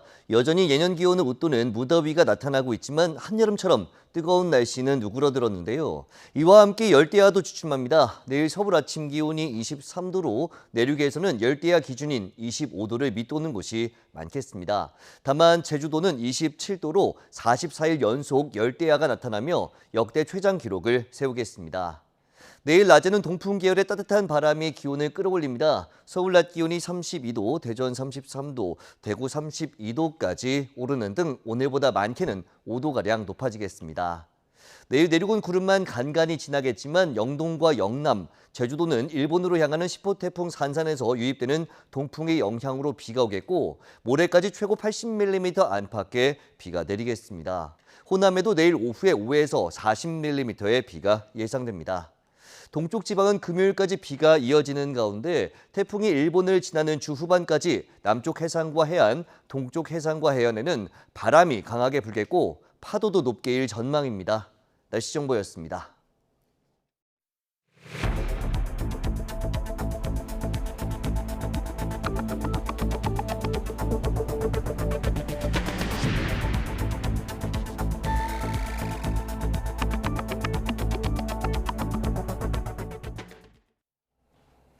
정부가 짠 내년도 국방 예산이 처음으로 60조 원을 넘어섰습니다. 내년 예산에서는 초급 간부의 열악한 주거 환경을 개선하는 비용이 큰 폭으로 올랐고 병장들의 봉급도 한 달 150만 원으로 인상됩니다. 김문경 기자입니다. 국방부가 국회에 제출한 내년도 국방 예산은 61조 6천억 원, 올해보다 3.6% 증가한 금액인데 처음으로 60조 원을 넘어섰습니다. 항목별 예산을 보면 북한의 핵과 대량 살상무기 대응을 위한 킬체인 등 한국형 삼축체계 구축에 6조 1천여억 원이 투입됩니다. 올해 퇴역한 팬텀기 등을 대체하기 위한 국산 KF-21 전투기 등 양산 비용을 포함해 무기체계 개선에 8조 500여억 원도 책정됐습니다. 눈에 띄는 것은 초급 간부 주거 환경 개선 사업입니다. 전체 비용 측면에서는 7,800여억 원으로 비중은 낮지만 올해보다 49.5% 대폭 증액됐습니다. 특히 이 가운데 노후 숙소를 개선하고 1인 1실을 확보하기 위해 6,048억 원을 반영하는 등 2026년까지 1인 1실을 완료한다는 방침입니다. 초급 간부의 삶의 질을 높여 전투 임무에 전념할 수 있도록 하겠다는 취지입니다. 또 병사 봉급도 병장 기준 150만 원으로 인상되고 자산 형성 프로그램인 내일 지원 준비금도 40만 원에서 55만 원으로 높이기로 했습니다. 올해부터 양산되는 레이저 대공무기 도입에도 700억 원을 편성하는 등 북한의 무인기 대응 전력을 갖추는 사업도 본격화할 예정입니다. 국방부는 국방 예산이 정부 예산 총 지출 증가율보다 2년 연속 높게 책정됐다며 내년에도 안보 불확실성에 만전을 기하고 장병들의 임무 여건도 개선해 나가겠다고 강조했습니다. YTN 김문경입니다. 내년도 교육 예산은 104조 9천억 원으로 역대 두 번째로 100조 원을 넘어섰습니다. 의대 증원으로 인한 교육 여건 개선 사업에 4,800억 원이 투입됩니다. 염혜원 기자입니다. 내년도 교육부 예산 총액은 104조 8,767억 원으로 올해보다 9조 1천억 원 늘었습니다. 내년에 1,500명 늘어나는 의대 신입생의 교육 여건 개선이 중점 사업입니다. 의과대학 지원에 4,048억 원, 국립대병원에 829억 원 등 모두 4,877억 원을 투입합니다. 세분화해서 보면 9개 국립대에는 의대시설 확충 명목으로 1,508억 원을 지원하고 사립대에는 1.5% 저금리로 연 1,728억 원을 융자받을 수 있게 한다는 계획입니다. 또 의대 교육 혁신에 552억 원을 투자하고 오는 2027년까지 국립대 의대 교수 1,000명 충원을 목표로 내년에는 260억 원을 지원해 330명을 추가 임용하기로 했습니다. 국립대병원 지원 예산은 의대생과 전공의 실습을 위한 임상교육훈련센터 건립에 쓰입니다. 기획재정부는 의대 교육 여건 개선에 2030년까지 모두 2조 원 정도를 지원할 계획이라고 설명했습니다. 하지만 이 정도 예산으로는 의대 교육의 질을 보장할 수 없을 거라는 우려도 나옵니다. 실제 의대 정원을 늘린 32개 대학이 지난 3월 교육부에 제출한 2030년까지 필요 예산은 모두 6조 5천억 원이었습니다. 교육부는 이 수치에는 국고 지원뿐만 아니라 대학 자체 투자비까지 포함된 것이라며 병원 증축 등 대규모 재정이 필요한 사업은 예비 타당성 조사를 거쳐 반영할 계획이라고 밝혔습니다. YTN 염혜원입니다. 내년도 보건복지부 예산이 3년 연속 100조 원을 넘을 것으로 보입니다. 보건복지부는 내년도 복지부 예산이 정부 총 예산의 18%인 125조 6,565억 원을 편성됐다고 밝혔습니다. 이는 올해 예산보다 7.4% 늘어난 것으로 지난해 이후 3년째 100조 원대를 기록하게 될 전망입니다. 내년도 공무원 보수가 3% 오릅니다. 2017년 이후 처음 3%대 인상폭입니다. 이에 따라 내년도 국가공무원 인건비 예산은 44조 8천억 원에서 46조 6천억 원으로 4% 늘어납니다. 국가공무원 인건비 예산에는 중앙부처와 헌법기관, 군장병 등이 모두 포함됩니다. 정부는 누적된 물가 상승과 코로나 팬데믹 기간 억제한 보수 인상률, 민간과의 보수 격차 등을 반영해서 내년 인상률을 결정했다고 설명했습니다. 사상자 19명이 발생한 경기 부천 호텔 화재를 수사하는 경찰이 강제 수사에 나섰습니다. 경기 남부경찰청 부천호텔 화재수사본부는 오늘 오전 수사관 19명을 투입해 불이 난 호텔과 업주의 주거지, 소방점검을 맡았던 업체 사무실 등 4곳을 압수수색했습니다. 불이 난 호텔은 지난 4월 자체 소방점검을 진행했는데 당시 지적사항이 하나도 나오지 않은 것으로 알려져 점검이 형식적으로 진행된 게 아니냐는 지적이 제기됐습니다. 고 노무현 전 대통령의 명예를 훼손한 혐의로 1심에서 실형을 선고받은 정진석 대통령실 비서실장이 2심에서 감형받았습니다. 법원은 이번에도 정 실장의 글이 악의적이고 경솔한 공격이었다고 지적했지만 여러 차례 사과한 점 등을 고려해 형을 낮췄습니다. 김철희 기자가 보도합니다. 정진석 비서실장은 지난 2017년 노무현 전 대통령 서거와 관련해 SNS에 글을 올렸다가 유족들에게 고소당했습니다. 글에는 노 전 대통령이 검찰 조사를 받은 뒤 부부싸움 끝에 스스로 목숨을 끊었다는 취지의 내용이 담겼습니다. 1심 법원은 검찰이 구형한 벌금형보다 무거운 징역 6개월 실형을 선고했습니다. 예상을 뛰어넘는 의원직 상실형 선고에 여권을 중심으로 판사가 정치적으로 편향됐다는 비난까지 나왔습니다. 판사로서가 아니라 노무현 대통령의 지지자로서 또 국민의힘의 전신인 한나라당을 싫어하는 정치적 견해를 그대로 쏟아낸 공사를 구분하지 못한 판결입니다. 2심 재판부는 양형이 부당하다는 정 실장 주장을 일부 받아들여 형을 벌금 1,200만 원으로 낮췄습니다. 사회적 논란이 생기자 게시글을 스스로 삭제했고 최근에도 유족들을 만나 사과하는 등 노력한 점 등을 고려하면 원심형은 너무 무거워 부당하다는 겁니다. 다만 정 실장이 충분한 확인도 거치지 않은 채 허위 사실을 적시한 것은 맞는다며 혐의에 대한 유죄 판단은 그대로 유지했습니다. 특히 재판부는 정 실장이 공적 인물에 대한 악의적이고 심히 경솔한 공격을 했다고 지적하면서 표현의 자유보다 피해자 인격권이 우선한다고 강조했습니다. 재판 직후 정 실장은 법원 판단을 존중한다며 다시 고개를 숙였습니다. 유가족분들이 늘 건강하고 평화로운 일상을 영위하시기를 진심으로 바라고 있습니다. 다만 상고할 것인지를 묻는 질문에는 별다른 답을 하지 않고 법원을 떠났습니다. YTN 김철입니다. 36주 태아 낙태 사건과 관련해 20대 유튜버와 수술을 집도한 의사 등이 출국 금지됐습니다. 서울경찰청 형사기동대는 이달 중순쯤 20대 여성 A씨와 수술 집도의, 마취 전문의와 보조 의료진 등 6명에 대해 출국 금지 조치했다고 설명했습니다. 술을 마신 뒤 생판 모르는 다른 사람의 차량을 몰고 자신의 집에 주차까지 한 40대가 경찰에 붙잡혔습니다. 이 남성은 면허 취소 수준으로 술을 마시고 운전했는데 이미 음주운전으로 면허가 취소된 상태였습니다. 보도에 오태인 기자입니다. 한 남성이 비틀거리며 길가에 주차된 SUV 쪽으로 다가갑니다. 차문을 열더니 시동을 켜고 출발합니다. 차를 운전하는 사람은 40대 A씨, 술을 마시고 운전대를 잡았습니다. A씨는 회식을 한 뒤 택시를 타고 주거지 인근에 도착했고 마침 자신의 차량 색깔과 비슷한 피해 차량을 보고 착각해 운전한 것으로 조사됐습니다. 이렇게 2km가량을 운전한 A씨는 자신의 주차장에 태연히 차를 대고 집으로 들어갔습니다. 피해 차량 주인 신고를 받고 출동한 경찰은 3시간여 만에 차를 발견했고 집에서 잠을 자던 A씨를 체포했습니다. 체포 당시 혈중 알코올 농도는 면허 취소 수준, 이미 지난해 음주운전으로 면허가 취소된 무면허 운전자였습니다. 피해의자 집을 특정해서 피해의자 집을 들어가니까 피해의자는 자고 있었고 그다음에 술 냄새가 나고 있었고 그다음에 피해의자한테 차를 어떻게 훔쳤냐 경위를 물어보니까 피해의자는 기억이 나지 않는다고 진술을 했습니다. 경찰은 A씨를 절도와 음주운전, 무면허 운전 혐의를 적용해 불구속 상태로 검찰에 넘겼습니다. YTN 오태인입니다.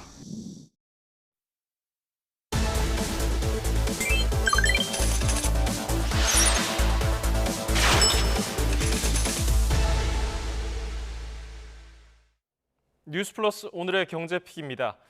금융당국이 가계대출 증가액이 연초 계획 대비 과도한 은행에 대해서는 내년 DSR 총부채 원리금 상환 비율 목표치를 낮추는 일종의 페널티를 부여하겠다고 밝혔습니다. 다만 가계대출 관리를 강화하되 이로 인해서 실수요자들이 대출 불편을 겪지 않도록 섬세하게 관리해달라고 당부했습니다. 직접 들어보시죠. 실수요자 불편을 최소화하면서 불효불급한 대출 수요를 억제할 수 있도록 여신 심사를 강화하고 타 업권으로의 풍선 효과 등이 발생하지 않도록 전 업권의 상환 능력 범위 내 심사 관행 확립을 당부드립니다. 경영계약 관리, 여신 심사 강화 등에 있어 실수요자의 대출 절벽이 발생하지 않도록 세심히 관리할 필요가 있습니다. 농림축산식품부가 추석을 앞두고 송미령 장관 주재로 매일 배추 등 추석 성수품 수급 상황을 점검하기로 했습니다. 농식품부는 배추의 경우 고온 피해가 일부 있지만 정부 비축 물량을 하루 최대 400톤씩 투입해서 공급량이 늘어날 것으로 전망했습니다. 사과와 배는 추석 주품종인 홍로와 신고의 출하량이 늘고 있어서 안정적으로 공급할 수 있을 것으로 내다봤습니다. 한우 가격은 당분간 약세를 보일 것으로 전망된 가운데 돼지고기는 수요 증가로 가격이 올랐지만 공급 여력은 충분한 것으로 파악됐습니다. 정부가 200조 원 이상의 부채를 안고 있는 한국전력의 재무 위기 해결을 위해 여름이 지난 뒤에 전기요금 인상을 추진하겠다는 방침을 공식화했습니다. 안덕근 산업통상자원부 장관은 세종시에서 열린 기자간담회에서 전기요금 인상을 할 것이라며 시점이 문제일 뿐 검토하고 있다고 밝혔습니다. 전기요금 인상 시점에 대해서는 폭염 기간은 지나가야 할 거라며 최대한 시점을 조정해서 웬만큼 정상화하도록 노력하겠다고 강조했습니다. 한전은 우크라이나 전쟁 이후 에너지 가격 급등에도 원가 이하로 전기를 공급하며 43조 원의 누적 적자를 기록했습니다. 지난 8일 서울 코엑스에서 열린 아기용품 전시회의 모습입니다. 예비 아빠, 엄마 등 수많은 관람객이 육아용품을 살펴보고 있는데요. 육아는 장비빨이라는 말 들어보셨을 겁니다. 아이를 좌우로 살살 흔들어주는 의자, 그리고 아기를 올려놓고 엉덩이를 닦을 수 있는 유아용 비데, 또 분유 온도를 맞춰주는 살균 정수기 등 육아 고충을 덜어주는 용품은 종류를 다 셀 수 없을 만큼 다양합니다. 아이를 덜 낳는 추세가 이어지고 있지만은 고급화 전략으로 아동 육아용품 판매액은 꾸준하게 늘고 있는데요. 지난해 온라인 쇼핑을 통한 판매액이 5조 2천억 원을 넘기면서 2017년 대비해서 54% 이상 증가했습니다. 하지만 육아에 편리한 제품이 아기 안전과 직결되는 건 아닙니다. 아기가 토하는 걸 막으려고 경사진 쿠션이나 요람에서 재우는 분들 많죠. 우리나라에서 파는 일부 영아 수면용 제품이 해외 안전 기준에 미달해서 질식 우려가 높은 것으로 나타났습니다. 국내 기준 실태는 어떤지 황보혜경 기자가 보도합니다. 국민 육아용품으로 불리는 신생아 역류 방지 쿠션입니다. 소화기관이 약한 아기가 우유나 이유식을 토하지 않도록 상체를 살짝 세울 수 있게 경사져 있습니다. 한국소비자원이 수면용으로 판매하는 영아용 쿠션과 요람, 베개 등 30개 제품을 조사했더니 절반이 넘는 17개 쿠션과 요람이 해외 기준을 적용하면 질식 우려가 있는 것으로 나타났습니다. 미국에서는 영아 수면용 제품의 등받이 각도를 10도 이하로 규정하고 있습니다. 요람은 최대 각도가 58도, 쿠션은 최대 36도로 이 기준을 초과해 미국에서는 판매할 수 없습니다. 우리나라의 경우는 어떨까? 국내 유아용 섬유 제품 안전 기준에는 쿠션이나 베개의 각도 제한이 아예 없습니다. 유아용 침대는 등받이 각도를 80도 이하로 제한하고 있지만 미국 10도, 호주 7도와 비교하면 많이 완화된 기준입니다. 전문가들은 경사가 10도만 넘어도 아기가 돌연사할 위험이 있다고 우려합니다. 10도에서 15도 이상만 되더라도 아기들은 고개가 아래로 좀 떨어지면서 목 안쪽에 있는 기도가 막힐 수가 있습니다. 적으면 한 5배에서 크면 한 20배까지 수면 자세 때문에 영아 돌연사 증후군이 더 많이 생길 수 있다고 나와 있습니다. 이 때문에 미국과 호주에서는 영아가 누울 수 있는 제품에 반드시 영아 돌연사 경고 문구를 표시해야 합니다. 조사 대상 30개 제품 가운데 80%는 질식 위험에 대한 경고 표시가 없었는데 마찬가지로 관련 국내 규정도 없습니다. 영아 돌연사 증후군 예방을 위해서 질식 위험 등 주의 경고 표시를 사업자에게 권고했고 사업자는 질식 위험 주의 경고 표시를 하겠다고 해주었습니다. 소비자원 요청에 따라 국가기술표준원은 올해 하반기까지 영아 수면용품에 대한 안전기준 개정안을 마련하기로 했습니다. 전문가들은 영아 돌연사 예방을 위해 단단하고 평평한 표면에 아기의 등을 대고 눕히고 이불 대신 내복을 입히고 재우는 게 좋다고 당부했습니다. YTN 황보혜경입니다.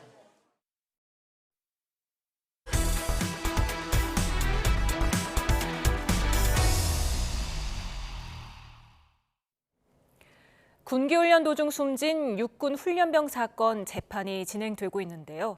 당시 함께 얼차려를 받은 동료 훈련병들이 군복무 도중 법정 증인으로 출석했습니다. 당시 쓰러진 훈련병에게 중대장은 꾀병 부리지 말라고 소리쳤다는 증언이 나오기도 했습니다.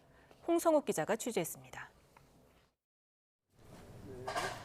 숨진 훈련병과 함께 얼차려를 받았던 동료들이 일병 계급장을 달고 법원에 출석했습니다. 곧이어 시작된 재판. 한 명씩 증인으로 나와 법정에 섰고 검사 질문에 따라 당시 상황을 진술했습니다.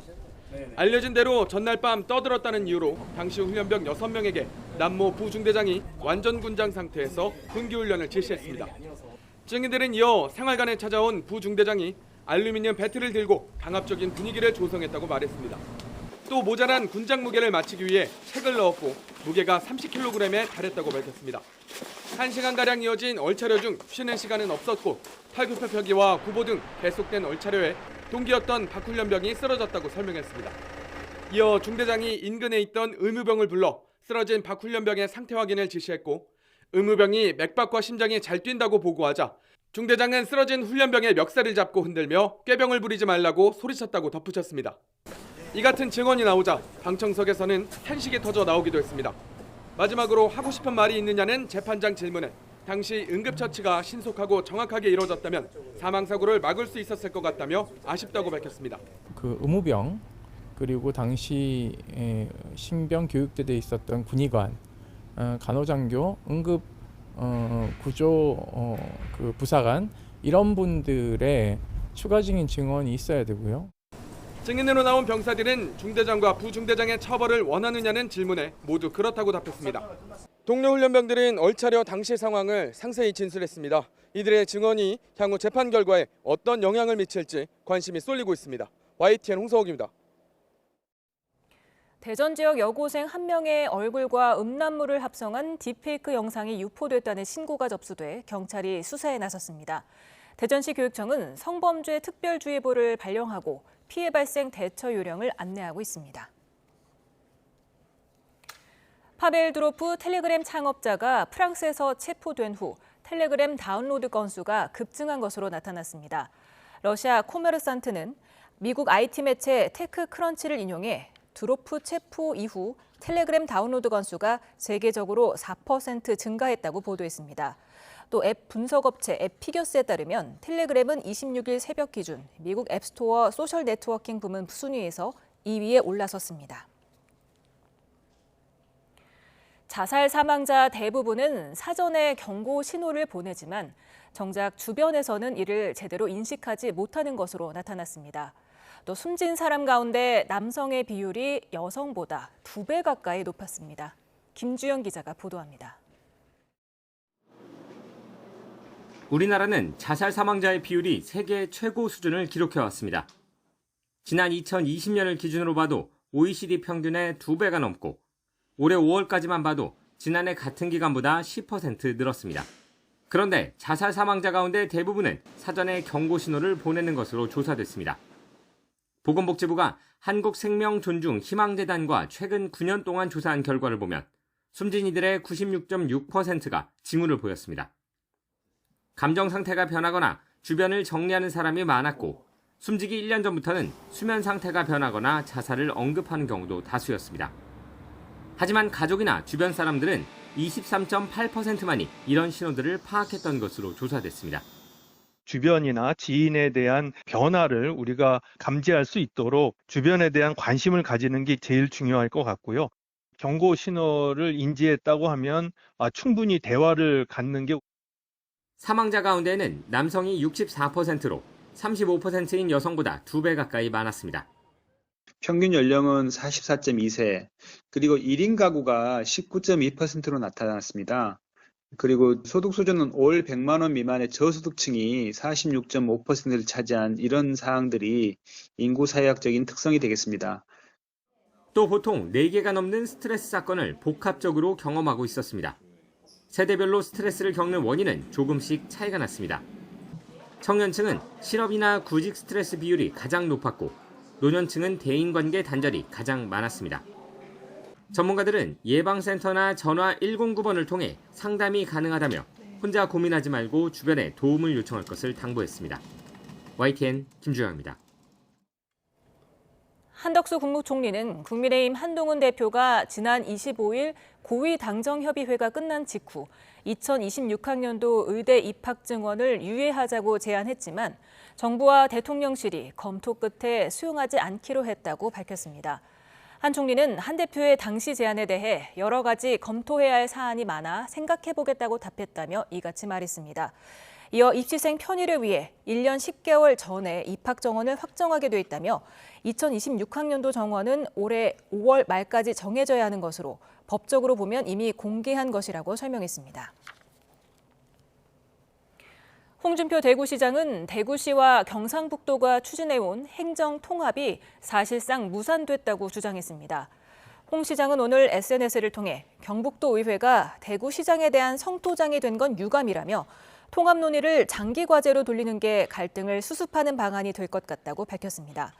그러면서 그동안 통합을 지지해준 시도민들에게 죄송하다며 끝내 이견을 좁히지 못해 지방 행정개혁이 무산된 게 아쉽다고 덧붙였습니다. 10년 만에 축구대표팀 사령탑에 복귀한 홍명보 감독은 18살 공격수 양민혁을 비롯해서 2000년대생 젊은 선수 7명을 발탁했습니다. 당장 쓸 수 있는 즉시 전력감보다는 미래에 방점을 찍은 건데 대표적인 성공 사례가 주장 손흥민 선수입니다. 조은지 기자입니다. 손흥민이 처음 태극마크를 단 건 독일 함부르크에서 뛰던 만 18살 조광래 감독의 러브콜을 받고서였습니다. 박지성 형이나 뭐 박주영 선수 그런 형들을 보고 같이 운동할 수 있다면 저에겐 좀 큰 영광이고 행복이죠. 예비 선수로 합류했던 손흥민은 막내로 아시안컵 23명 엔트리 막차를 탔습니다. 열심히 공을 찼을 뿐 마이크도 카메라도 어색하기만 하던 10대 소년. 본인의 역할에 제 역할이요?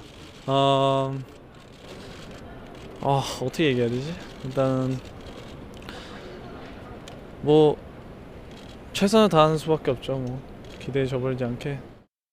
하지만 손흥민은 아시안컵을 거치며 쑥쑥 성장했습니다. 2002 월드컵 4강 주역인 캡틴 박지성과 이영표, 차두리 같은 띠동갑벌 큰형님들, 또 구자철과 기성용, 이청용 같은 한터울 형들과 울고 웃으면서 대표팀에 빠르게 녹아든 겁니다. 손흥민은 이후 13년 반 동안 태극마크를 달고 127경기에 나와 48골을 넣으며 현재 진행형 역사를 쓰고 있습니다. 홍명보 감독이 발탁한 양민혁도 18살 고등학생입니다. 내년 1월 토트넘 입단을 예약한 데 이어 손흥민보다 20일 어린 나이에 태극마크를 달며 승승장구, 장밋빛 미래를 예감하고 있습니다. 여기에 최우진과 이한범, 엄지성과 정호연 등 2000년대생이 무려 7명 발탁됐습니다. 대표팀 분위기와 문화에 적응하고 나아가 자연스러운 세대교체까지 염두에 둔 장기적인 포석입니다. 또 팀 역시도 발전해 나가는 부분에 있어서 좀 더 안정적이면서 미래지향적인 선수들로 최대한 짧게 해서 팀을 만들어갈 수 있는 방법들을 찾아보려고 생각하고 있습니다. 14년 전 손흥민처럼 잠재력 있는 샛별을 꾸준히 발굴하겠다는 의지를 드러낸 건데 홍 감독은 일단 기회를 주지만 앞으로는 선수 몫이라며 공을 넘겼습니다. YTN 조은지입니다. 축구대표팀 감독 선임 절차가 진행되던 중에 갑자기 공석이 된 국가대표 전력강화위원장 자리에 축구협회 최영일 부회장이 낙점됐습니다. 대한축구협회는 신임 전력강화위원장에 최영일 부회장을 지명하고 한준희 협회 부회장과 정재권 한양대 감독 등 6명을 위원으로 위촉했다고 밝혔습니다. 이번 전력강화위원회는 내년 1월까지 활동하며 여자 대표팀과 남자 23세 이하 대표팀 감독 선임 절차를 진행할 예정입니다. 양육 의무를 다하지 않은 부모에게 상속권을 주지 않는 이른바 구하라법이 여야 합의로 내일 국회 본회의에서 통과될 전망입니다. 이 같은 민생 법안에 여야는 한 목소리로 신속한 처리를 약속하고 있는데 다소 온도차도 감지됩니다. 정인용 기자입니다. 이른바 구하라법은 가수 구하라 씨가 2019년 사망한 뒤 양육에 기여하지 않은 친모의 상속권 주장으로 논란이 일면서 추진된 법안입니다. 지난 20대 막바지에 이어 21대 국회에서도 발의됐지만 번번이 이견으로 폐기됐는데 이번 22대 국회에선 본회의 문턱을 넘을 걸로 보입니다. 여야가 민생 법안들은 신속히 처리하자고 머리를 맞대면서 국회 법제사법위원회를 통과했고 본회의 처리만 남은 겁니다. 오랫동안 이 법이 통과되기를 염원했던 그런 법이기도 합니다. 그래서 오늘 통과된 법이 본회의까지 잘 갔으면 좋겠습니다. 실제 본회의에서 여야 합의로 처리될 민생 법안은 애초 예상됐던 10개 안팎을 훨씬 웃돌 걸로 보입니다. 전세 사기 특별법이나 구하라법처럼 이견을 좁힌 법안부터 범죄 피해자 보호법이나 도시가스 사업법처럼 이견이 없는 민생 법안, 그리고 예금자 보호법이나 공공주택 특별법 등 각종 일몰 법안까지 타결을 이룬 겁니다. 다만 민주당은 민생 챙기기와 별도로 대여 공세에도 고삐를 놓지 않겠다는 입장입니다. 추석 민생, 물가 문제에 대해서 당에서 좀 각별히 좀 신경을 쓰고 있고요. 민생 회복과 최여병, 김건희 특검, 투트랙 노선을 계속해서 견제해 가겠다라는 것인데. 반면 여당은 탄핵 소추나 청문회 같은 정쟁을 중단하고 오직 민생만 보자는 입장입니다. 22대 국회는 민생과 관련 없는 탄핵, 청문회 등으로 시작부터 정쟁국회라는 어명을 쓰고 있었습니다. 하지만 여야가 정쟁 없이 민생 법안 처리에 나서기로 한 이후 국민의 기대도 커지고 있습니다. 특히 민주당은 대통령 거부권이 행사된 25만 원 지원법도 민생 법안의 하나라며 협의를 요구하고 있습니다. 실무 협상 중인 여야 대표회담에서 이 같은 민생을 바라보는 관점의 간극을 좁힐 수 있을지 주목됩니다. YTN 정인용입니다. 혈관이 좁아지는 것을 막아 몸에 좋은 콜레스테롤로 불리는 HDL의 최신 연구 성과와 발전 방향을 모색하는 국제 심포지엄이 그랜드 하얏트 서울에서 오늘 열렸습니다. 만성질환 예방을 위한 HDL의 중요성, 뇌 건강과 장수 인자 HDL 등을 주제로 열린 이번 행사에는 캐리앤 라이 호주 UNSW 시드니 의생명과학대 교수 등 관련 분야 석학들이 참석해서 HDL의 질병 예방과 응용 가능성 등을 심도 있게 논의했습니다. YTN 사이언스가 주최하고 레이델 코리아가 후원하는 이번 심포지엄은 지난해 처음 열렸으며 양사는 앞으로도 지속해서 협력해 건강한 사회를 만드는 데 이바지할 것이라고 밝혔습니다. 네, 올해 굵직굵직한 교통 호재가 있던 곳이죠. 경기도 화성시는 수서 동탄 간 GTX-A 노선 개통과 동탄 지역 경부고속도로 직선화, 또 지하화가 이뤄지면서 수도권 접근성이 크게 개선됐습니다. 화성시는 또 지난해 100만 인구를 돌파하며 특례시 지정을 눈앞에 두고 있는데요. 스튜디오에 정명근 화성시장 초대했습니다. 어서 오세요. 예, 안녕하십니까? 네, 지금 화성시가 인구가 급증하고 있다면서요? 예, 그렇습니다. 급증하고 있습니다. 어느 정도로 늘어났습니까? 화성시가 2001년도에 시 승격 당시 21만 명에서 현재 102만 명으로 늘어났습니다. 지금 거의 20년 만에 한 5배로 늘어난 건데요. 예, 그렇습니다. 그 비결은 무엇이라고 보십니까? 네, 화성시가 2001년 시승격 당시 21만 명에서 시작했는데 현재는 우리 화성시 인구가 작년 12월에 100만을 돌파했고 현재 102만 명이 거주하고 있습니다. 화성시가 이렇게 급증하는 이유는 여러 가지 이유가 있겠지만은 첫 번째가 서울과 또 그 인접 도시와의 접근성이 아주 뛰어납니다. 우리 화성시는 경부 고속도로를 비롯해서 영동 고속도로, 또 서해안 고속도로, 제2 서해안 고속도로, 화성, 평택 고속도로 등이 이렇게 관통하기 때문에 서울을 비롯해서 전국 어디든 접근성이 아주 뛰어납니다. 두 번째는 대규모 택지 개발로 인해서 화성시는 주거 환경이 잘 갖추어져 있습니다. 40만 명이 거주하는 동탄 신도시를 비롯해서 봉남, 향남, 남양, 새솔동 등 각 권역의 미니 신도시가 조성되면서 주거 환경이 잘 갖춰져 있습니다.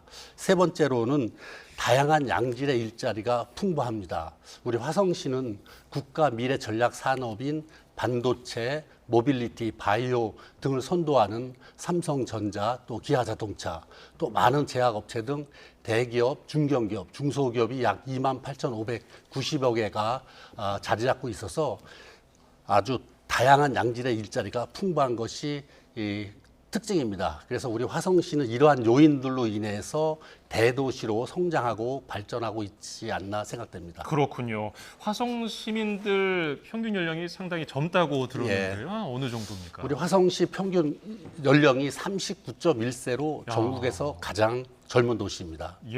기업도 많고요. 뭐 일자리도 많기 때문에 또 아무래도 그런 것 같은데 관련 내용도 좀 설명해 주시죠. 우리 화성시를 잠깐 소개시켜드리면요. 우리 화성시는 서울에서 자동차로 30분 내지 1시간 이내의 거리에 위치하고 있습니다. 넓습니다. 면적은 844제곱킬로미터로 서울시보다 1.4배 넓습니다. 인구는 아까 말씀드린 대로 102만 명이 거주하고 있고 평균 연령 39.1세. 특히 작년도에 6,700명의 신생아가 태어나서 전국에서 가장 많은 출생아 수를 기록하였습니다. 그리고 우리 화성시에는 조금 전에 말씀드린 바와 같이 삼성전자, 기아자동차, 현대차 연구소 등 대기업, 중공기업, 또 중소기업이 28,590개나 있고 작년도 수출액이 242억 달러로 경기도 내 1위입니다. 그리고 지역 내 총 생산액이 91조 원으로 전국 기초지방자치단체 중에서 가장 높습니다.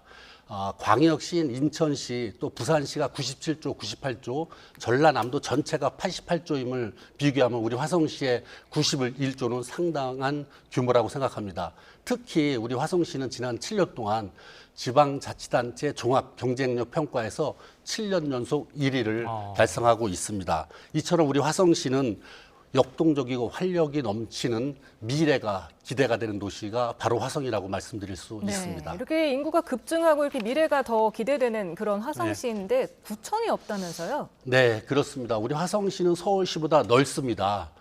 서울시는 25개의 자치구청으로 구성되어 있는데 우리 화성시는 29개의 읍면동만으로 이렇게 구성되어 있습니다. 그리고 우리 화성시는 넓은 면적에 각 권역별 특색이 아주 뚜렷합니다. 최첨단 신도시가 있고 도농 복합지역이 있고 농촌지역이 있고 어촌지역, 산업단지 등으로 이렇게 나눠져 있는데 구청이 설립되어 있지 않다 보니까 각 권역별 특색에 맞는 또 주민들의 니즈에 맞는 행정 수요를 제공하지 못하고 있는 것이 현실입니다. 그래서 우리 화성시는 몇 년 전부터 구청 설립을 추진하고 있고 현재 주민 설명회 또 의견 청취 등의 행정 절차를 거쳐서 9월에 경기도를 거쳐서 행정안전부에 4개 구청을 정식으로 신청할 예정입니다. 행정안전부에서도 우리 화성시의 이런 특수한 환경 상황을 잘 이해하고 있는 만큼 긍정적으로 처리해 줄 것으로 기대하고 있습니다. 젊은 도시, 미래가 기대되는 도시인 만큼 지금 계획하고 있는 계획들이 아주 많다고 들었습니다. 일단은 20조 투자 유치가 좀 눈에 띄거든요. 이 내용 좀 설명해 주실까요? 네, 현재 우리 화성시는 2040 도시기본계획을 수립하면서 국토교통부와 협의를 하고 있습니다. 본 계획에 의하면 우리 화성시는 머지않아서 인구가 160만에서 180만 명에 달할 것으로 예상됩니다. 이는 기초자치단체 전국에서 최고로 많고 광역시급 수준이라고 보면 되겠습니다. 이런 넓은 면적 또 이 많은 인구, 시민에 대비한 다양한 인프라 구축이 선행되어야 합니다. 그래서 저는 20조 투자 유치를 추진하고 있는데요. 현재 우리 화성시의 지방세 수입의 75.8%를 기업이 담당하고 있고 26만 8천 명을 고용하고 있습니다. 이처럼 좋은 기업을 많이 유치하는 것이 세수 증대는 물론 좋은 일자리를 제공하는 것입니다. 그래서 저는 취임과 동시에 20조 투자 유치 계획을 추진하고 있고 투자 유치가를 신설하였습니다. 현재까지 삼성전자, 기아자동차, 또 네덜란드의 ASML 등 국내외 기업들로부터 약 10조 400억 원의 투자 유치를 달성하였습니다. 남은 임기 동안에 최선을 다해서 반드시 20조 이상의 투자 유치를 달성하도록 하겠습니다. 네. 아까 서울로의 접근성이 굉장히 뛰어나다고 강조를 해주셨는데 화성시 내부에서의 교통은 어떻습니까? 우리 화성시가 인접 도시로는 상당히 편리합니다. 접근성이. 그런데 우리 화성 내부에서 내부로 이동하는 건 상당히 불편한 것이 현실입니다. 동서남북 길이가 각각 50km 정도가 될 정도로 광활합니다. 그래서 우리 화성시는 내부 순환 도로망 구축 사업을 추진하고 있습니다. 현재 우리 화성에 있는 기본 도로하고 3개의 민자 고속도로를 연결해서 내부 순환 도로망이 구축된다면은 화성시는 30분 이내에 어디든 도달할 수 있는 그런 도로망을 구축하게 될 것입니다. 그리고 또 하나는 철도망 구축 사업을 추진하고 있습니다. 현재 우리 화성시에는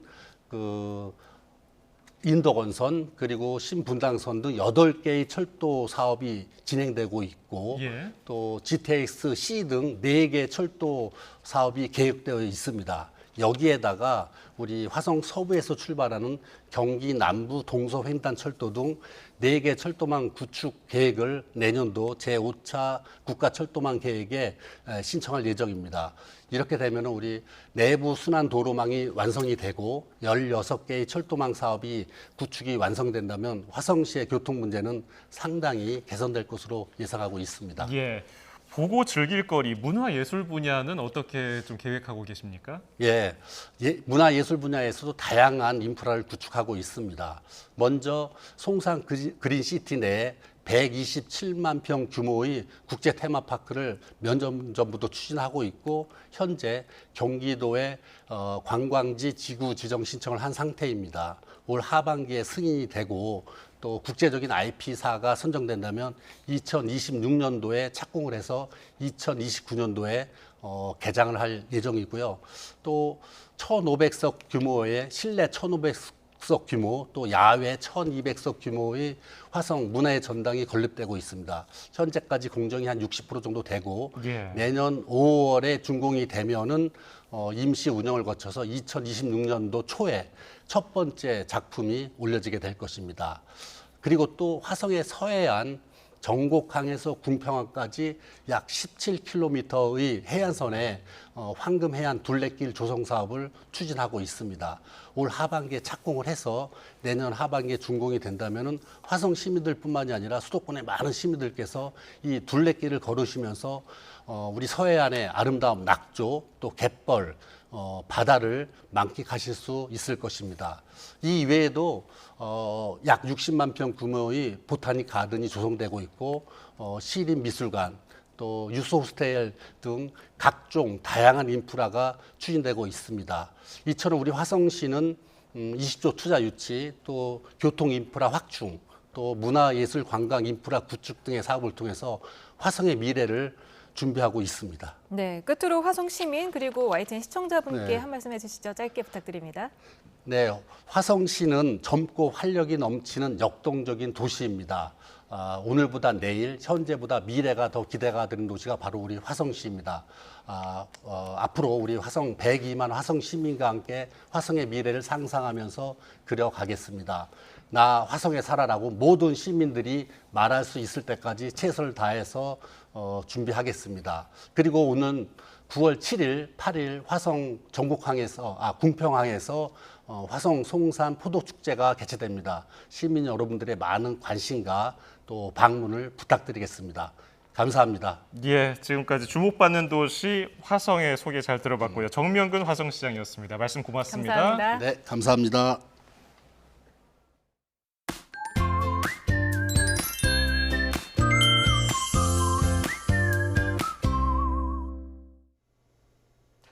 푹푹 찌는 듯한 폭염이 드디어 한풀 꺾인 듯합니다. 네, 맞습니다. 물론 아직도 무더운 날씨지만요. 올여름 더위가 워낙 심했다 보니까 숨통이 조금 트이는 기분이 들어요. 네, 맞습니다. 오늘은 대부분 지역에서 밤더위도 쉬어가겠습니다. 서울을 비롯한 내륙에서는 밤사이 기온이 25도를 밑도는 곳이 많겠습니다. 다만 제주도에서는 최장 열대야 기록을 경신할 것으로 보입니다. 무려 44일 연속이죠? 네, 그렇습니다. 그리고 낮에는 기온이 빠르게 올라서 전국에서 33도 안팎의 무더위를 보이겠습니다. 내일 비 소식도 있습니다. 동풍의 영향으로 영동과 영남 그리고 제주도에는 모레까지 비가 이어지겠고요. 오후에는 호남 지역에도 가끔 비가 내리겠습니다. 비의 양은 많게는 60에서 80mm가 되겠습니다. 휴일까지 낮더위는 식지 못하겠습니다. 서울의 한낮 기온이 33도 안팎을 보이겠고요. 당분간 동쪽과 남쪽, 해안과 해상에서는 풍랑과 강풍에 각별히 주의해 주시기 바랍니다.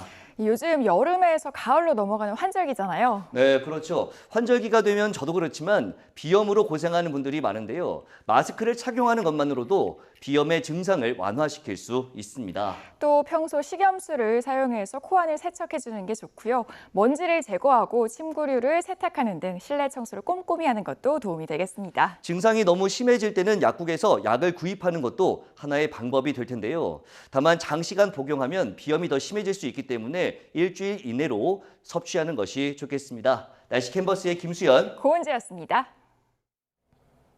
오늘 저희가 준비한 뉴스 플러스는 여기까지입니다. 잠시 뒤에는 뉴스퀘어 저녁 8시 뉴스가 방송됩니다. 고맙습니다.